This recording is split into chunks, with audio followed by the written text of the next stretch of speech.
Hello and welcome to your first appointment for bioidentical hormones. And we're going to go over some of the common questions, the most commonly asked questions that is. And the first most common question, what are they? Well, bioidentical hormones are simply the hormones that exist in your body without alteration. So for instance, a woman has estradiol. Coincidentally, so does a man. But estradiol is estradiol. A synthetic form that you would find in a pharmacy would be ethinyl estradiol, marketed under the name Ogen. Another example is testosterone. Well, men and women both have testosterone. A commercially available form of it would be methyl testosterone or testosterone cypionate. The reason they do this is because they have to be alterations of our own hormones before they can achieve a patent, because you can't patent a body's own substance, its own endogenous substance. You must alter it in some fashion so then it can become quote-unquote a drug, which is a substance that is not native to our bodies. Once they do that, they can patent it and make a bunch of money on it. The next most common question, what are they made from? Well, in reality, they happen to be made from either soy or yam. These two plants are used simply because they most closely mimic cholesterol, which is what these hormones are made from in your body. And it only takes a very few manipulations to turn them into the hormones that we desire. That being said, that is not what I consider them to be natural from. Many people do. They say, hey, it's from a plant source, it's natural. My argument would be cyanide is from a plant source and it'll kill you. So what makes it natural to me is that atom for atom, bond for bond, molecule for molecule, it is identical under a microscope. It doesn't matter to me what the source is, cow manure, cement, whatever, as long as it's the exact same molecule, to me it fits the definition of natural. Why aren't they available commercially? Well, I think we already talked about that. That's simply because they cannot profit from it. If they can't patent it, they can't profit from it. How are they different from regular hormones? Well, we went over that too. They're unadulterated hormones in their natural state. They're not turned into weird and strange drug forms like Premarin, which is derived from pregnant horses' urine, or medroxyprogesterone instead of progesterone. The biggest weapon the FDA tries to use against us is they're not FDA approved. Well, that is in fact technically true. But the reason for that is no substance made in a pharmacy can be FDA approved, simply because the FDA does not oversee the act of pharmacy. They oversee manufacturing. However, what they don't tell you is that every hormone that we make for you is made from an FDA approved facility. It's an FDA approved drug, and when we combine them in the pharmacy, they're made from ingredients that are all FDA approved. The only part of it that's not FDA approved is when we put them together, because that is not a function of the FDA. Another question that we get is, how long will it take for my symptoms to go away? And this is a tricky one. It's different for every woman. It depends on whether you're in perimenopause or menopause. But typically, hot flashes are the first symptom to subside. Secondly, you start to see night sweats go away, things like that. Then you get into insomnia improves, mood swings improve. The very last thing to improve, typically, especially for women, is libido issues. And that's because women, I hate to say it, are a little more complex than men. It takes, women have to be have everything else okay before that becomes okay. So if she's having hot flashes, she's really not in a sexual state of mind. If she's having night sweats, that's not going to work either. So it's our job to make sure all of the symptoms go away, and then we can all move on from there. Okay, more questions. Do they cause cancer? Nobody can answer that one way or the other. But what we can say is that there was a study done called the Women's Health Initiative, and they go back to it and they quote it all the time. And they say estrogen caused cancer. Well, no. Premarin caused cancer in that study, not estrogen. It's ridiculous that they can just blanketly call that estrogen. That'd be like calling Wellbutrin causes cancer because Prozac did. Well, they're two totally different drugs, as Premarin and estradiol are two totally different drugs. This all being said, there was a group of people that got together and looked at a certain wing of this study where there were estradiol and prometrium, which is progesterone, and it is a natural bioidentical hormone. And when they regrouped it, they found that cancer risks not only usually stay the same or went down in this group of people. Does that prove that they don't cause cancer? No. Another interesting note is the average onset of breast cancer in women is in their 60s. And at that age, women don't have any hormones. Their hormones are gone, and what little estrogen they produce is produced from the adrenal gland. So if it would be just as valid to say that breast cancer was caused from the lack of hormones if you really wanted to argue hormones one way or the other. Another question is, are there any studies? There's the one that I just mentioned, how they regrouped it. There are a few studies out there that are very positive. You won't see many studies, and that's because drug companies are the ones that sponsor the studies. And they're not likely to sponsor a study on a substance that is in direct competition with what they make. And we've already talked about the Women's Health Initiative. Okay, natural versus unnatural. Bioidentical, estradiol, you see that on your left. And then you can look at Premarin. And what you don't really see clearly on the bottom left-hand corner is a sulfur group, a double bond to oxygen, double bond to oxygen, and so on and so forth. And that is all derived from, like I said, pregnant mare's urine. And next we go down to natural progesterone. And then we look at medroxyprogesterone. And then we look at testosterone cypionate, which has this big, long, what we call an ester hooked on to it. And then here we have plain testosterone. So anyone can see the difference. It doesn't take a genius to see that this is not the same as this. Why they get away with saying estrogen is estrogen and progesterone is progesterone is baffling to me. Because the truth is estrogen, but estrogen is estradiol, estrogen is estrone, estrogen is estriol, estrogen is not medroxyprogesterone, estrogen is not conjugated estrogens, estrogen is not ethinyl estradiol. There's a big difference, and they'll never tell you that. Perimenopause. This is the very first stage of menopause in women, and it's when they really start to come in and see us. And here's the big 3 reasons why. Number 1, I can't sleep. Number 2, I'm moody. Number 3, I've gained 10 pounds and I don't know why. And the I've gained 10 pounds and don't know why is usually first on that list, not second or third. The reason this happens is because the very first hormone to go away in perimenopause is progesterone. And progesterone does wonderful things. The first thing it does is it elevates a sedative neurotransmitter called GABA. And when you have plenty of GABA, you have a calm sense of self, sense of being, and it also helps you with the induction of sleep. So you can see how mood swings get better and how sleep is more enabled with progesterone. Because it does these wonderful things. The other thing that progesterone will do, and it's not mentioned there, is progesterone elevates serotonin, which almost everyone's familiar with now because of Prozac, and it's an SSRI, or an antidepressant, selective serotonin reuptake inhibitor.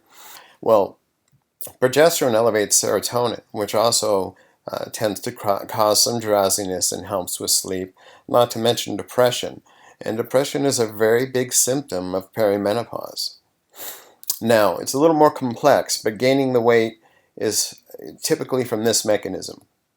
When progesterone drops, the amount of free estrogen relative to your progesterone increases. Well, when you have a bunch of estrogen circulating around and not much progesterone, you tend to make something in your body called TBG, or thyroid binding globulin. Well, thyroid binding globulin does exactly what you think it would do. It binds up active thyroid and takes it out. So therefore, that has a slowing effect on the metabolism.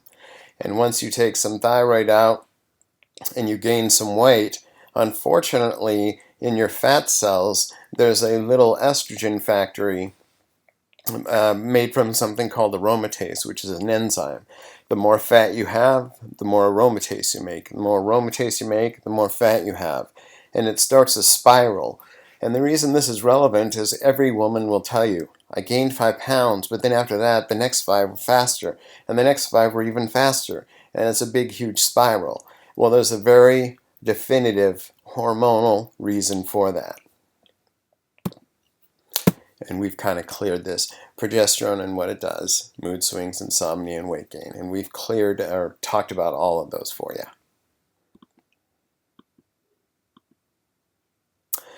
Okay, good. This is another good one. Other signs of progesterone deficiency. We talked about depression. Migraine headaches. This is a big one. And migraines that happen specifically around menstruation are usually attributable to progesterone. So it's very important to map. If you have migraine headaches or just tend to have headaches throughout the month, it's very important to map when they are occurring, because we can kind of tie in which hormone may be responsible.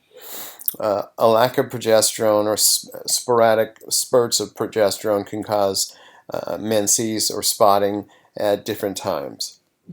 And we talked about how it slows down your metabolism as well. Okay, some other hormones and what they do in the body. Estradiol. A lack of estradiol will cause hot flashes, night sweats, vaginal dryness, and bone resorption, which means bone loss. Testosterone. Low libido, low energy, bone loss, loss of muscle tone. All of those. The next two are very important adrenal hormones. Pregnenolone is the mother hormone because it's the hormone that all other hormones are made from. In your body, it starts with cholesterol, and then the next thing made is pregnenolone. So deficiency in pregnenolone can cause a lack of mental acuity, kind of a fogginess in the brain. It can also cause an elevation in LDL, or cholesterol, which when you think about it really makes sense. When your body loses the ability to convert cholesterol to pregnenolone or to hormones, then what happens is your body keeps making cholesterol in a futile attempt to make hormones. And so you end up with more and more cholesterol. And that's why people's cholesterols climb as they age. Mainstream medicine hasn't figured this out yet, but I imagine they will in the next 20 years or so.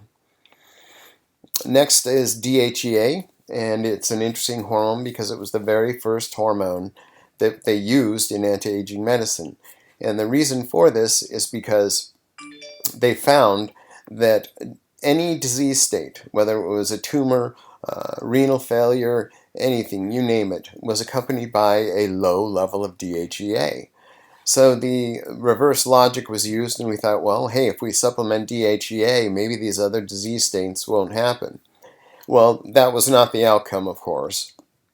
But we did find some other great things from DHEA. One, it is a wonderful mood elevator. People tend to have a sense of well-being that's missing when you add it in. It is a fantastic treatment for dry eye syndrome. Do not go take any of the eye drops that you see that are advertised that suppress your immune system and so on and so forth before you have tried DHEA. I myself have dry eyes. I take DHEA. It goes away. So it's very, very important to have your DHEA levels checked and take it if your levels are not optimum.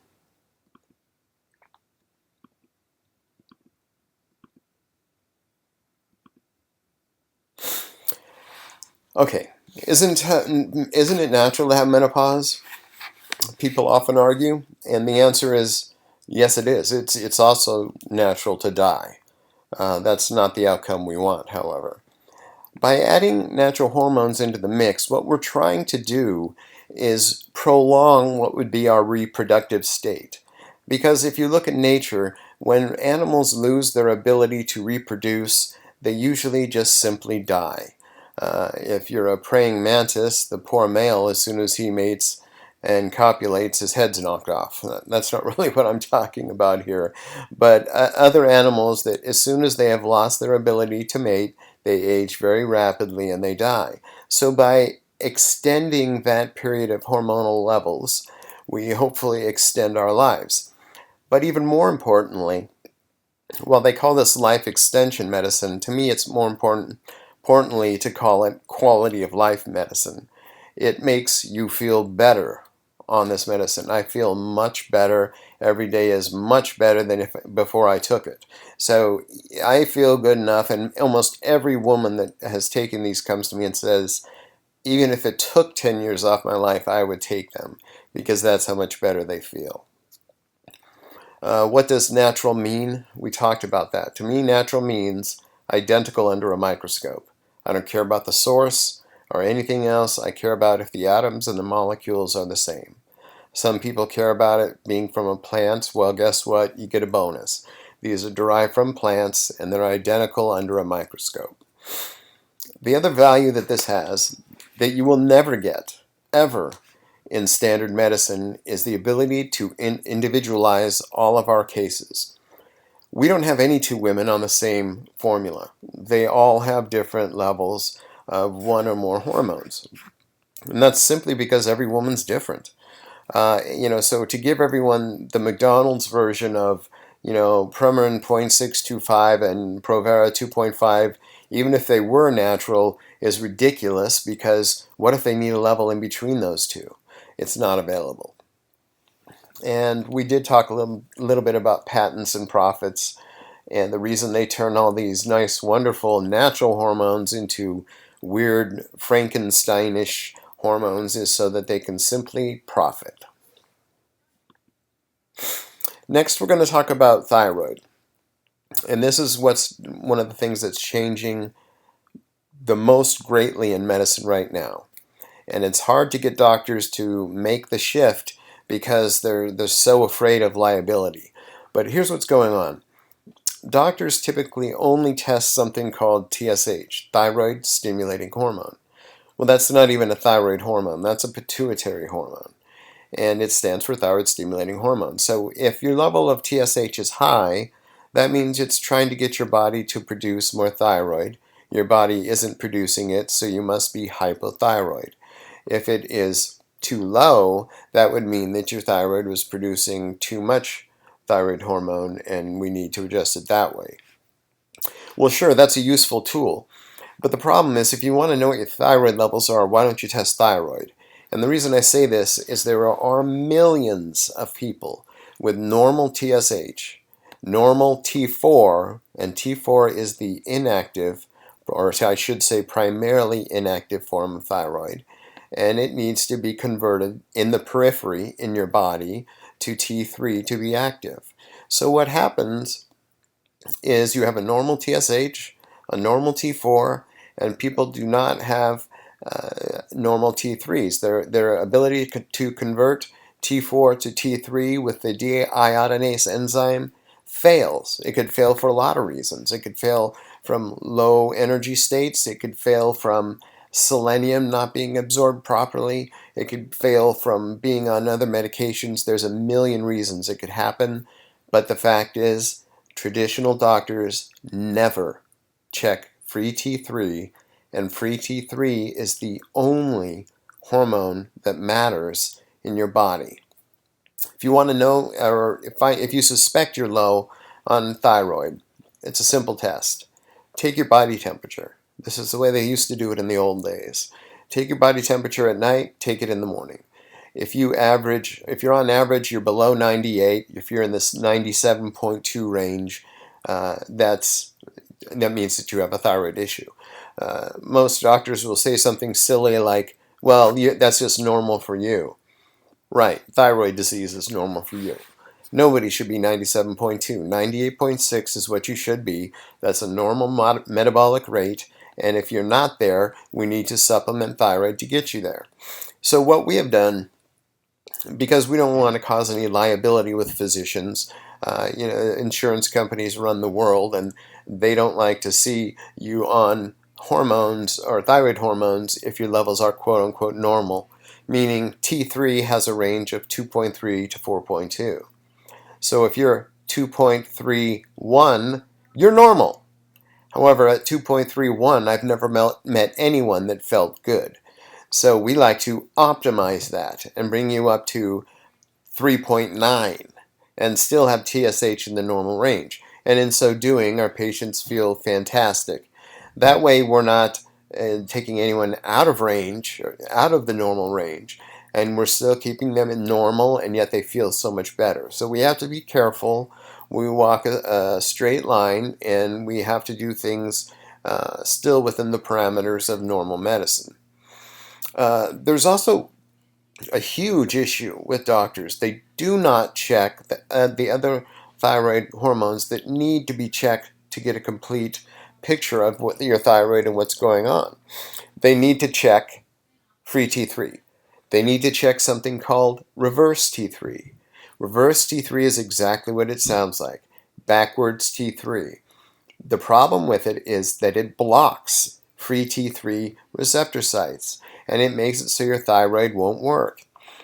It happens, your body makes reverse T3 from stressful situations, from a lack of selenium, from a variety of issues. But the fact is, if you have an elevated RT3, then it is a fact that most likely your thyroid is not functioning right, it's not hitting enough receptor sites, and you have essentially hypothyroid symptoms. The other one is thyroid antibodies. Hashimoto's disease is a disease where your body basically attacks its own thyroid. It attacks its own thyroid gland and its own thyroid hormones. So they should be checking 2 types of antibodies in everyone that has a hormone panel. Do they check it? No, they don't. I don't know why. I have no clue. It's like they go through a gambit of tests, and maybe 20 years later they'll check it and take a look at it. We find elevated antibodies in probably 1 out of 3 patients. They don't all qualify for Hashimoto's because technically I believe the parameter is to be 10 times the normal level. But regardless, when you treat these patients with thyroid hormones, they do much better. Another thing we need to mention at this time is that doctors only prescribe Synthroid or levothyroxine. And this is a big problem because Synthroid is simply T4, inactive hormone. It must convert to T3 in the body. Well, you have to have enough deiodinase enzyme to do this. You have to have enough carbohydrates to do this. So low-calorie diets will shut your thyroid down. You have to have sufficient amounts of selenium to do this. There's a variety of things that have to happen to make T4 convert to T3. T3 is not even technically a thyroid hormone, although it's the one that does all the work for the thyroid. Doctors tend to think that throw some T4 at you and your body will take care of the rest. It's not that simple. You do need to know what your T4 level is, but you do need to know for sure what your free T3 level is. Okay. The scammers. What to avoid. Saliva kits. If any of you have tried these hormones before, I'm sure you've been duped and sold a saliva kit. And then you go in and they tell you your levels are great, and you tell them you don't feel good. And then they give you a saliva test kit and say, well, look, see, your levels are great. These saliva kits are bogus. You cross-test this with serum, and your levels will show non-existent. Then their argument becomes, well, it only tests free levels. There's a problem with this. Anytime a hormone hits the blood, it's immediately bound. In fact, it's immediately bound from 98% to 99.3%. So you have to have a bound and an unbound level. So if you do a saliva test and it says that you have a certain level of free thyroid, then you have to have a level of unfree thyroid or estrogen, whatever hormone you pick it. So when we cross-reference some of these patients with serum, we came up with levels that were 0. And that right there condemned saliva kits to the gutter, in my opinion. We refuse to use those. Topical creams and gels. The skin is the largest organ in the body. Its function is to keep things out, not to let things through. Topical gels and creams, when we test them with our correct testing methods, do not work very well. Now, there are a few exceptions. Testosterone tends to work fairly well topically. Progesterone works semi-well. But beyond that, they're fairly useless. Pellet implants. They definitely work. There's no absorption necessary. The problem is you end up with levels that are way beyond physiology, and then they get absorbed, and then you run out in 2 months. They're supposed to last 6 months, and patients need them sooner and sooner. And furthermore, they get hooked on almost a hormonal high that they get from it, and they need their implants sooner and sooner and sooner. And furthermore, they don't even have a progesterone implant to use, so they have to supplement progesterone anyway. And I don't know how many people want to get their skin cut on, loaded up with pellets in a little plastic trocar, shoved back in their body and stitched up every 6 months, but I don't. The dosage form we use has a 25-year track record. It works every time. We have not had a failure. I can prove that with blood work from years and years and years ago. So we guarantee what we do. We promise you that you will get the levels you need. Your symptoms will be relieved. If you don't like it, we'll give you your money back. So I hope this was helpful. If you have any questions, you'll be told how to get a hold of us. And good luck in your new therapy.